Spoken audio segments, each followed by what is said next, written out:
ও আরো যারা stake holder আছে আমরা নির্বাচনে অংশ নিব কিনা সেটা পুনর্বিবেচনার পরিস্থিতি আসতে পারে। যথাযথ প্রক্রিয়ার মধ্য দিয়ে একটি নিরপেক্ষ নির্বাচনে অংশগ্রহণ করতে চান বলেও জানান তিনি।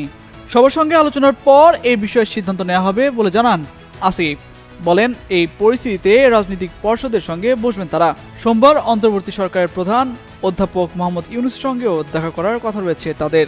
অন্যান্য যারা জোটসঙ্গী আছেন জুলাই গণ অভ্যুত্থানে যেই সহযোগীরা ছিলেন সবার সঙ্গে আলোচনার ভিত্তিতে সিদ্ধান্ত জানাবেন বলেও উল্লেখ করেন এনসিপির এই নেতা। বিএনপি ও নির্বাচন কমিশনের বিরুদ্ধে অভিযোগ জানিয়ে আসিফ বলেন আপিল শুনানির শেষ দিনে তারা বাইরে মব তৈরি করে রেখেছে, এক্সটার্নাল প্রেসার তৈরি করে রেখেছে। রায় ঘোষণার আগ মুহূর্তে নির্বাচন কমিশন 15 মিনিটের বিরতির কথা বলে 1.5 ঘন্টার সময় নিয়ে বিএনপির প্রতিনিধি দলের সঙ্গে বৈঠক করেছে বলেও অভিযোগ তুলেন তিনি। নির্বাচন সামনে রেখে একদিকে চলছে রাজনৈতিক দলগুলোর প্রস্তুতি, অন্যদিকে নির্বাচন কমিশনের বিরুদ্ধে তোলা হচ্ছে অভিযোগের পাহাড়। এক্ষেত্রে একটি দলের পক্ষপাতিত্বের অভিযোগ তুলছে রাজনৈতিক দলগুলো। এমন পরিস্থিতিতে এবার ইসির বিরুদ্ধে পক্ষপাতিত্বের অভিযোগ তুলেছে জাতীয় নাগরিক পার্টিও। একই সাথে অন্যায্য ও নিয়ম বহির্ভূত সুবিধা দিচ্ছে বলে অভিযোগ তুলে নির্বাচন থেকে সরে দাঁড়ানোর হুমকিও দিয়েছে দলটি।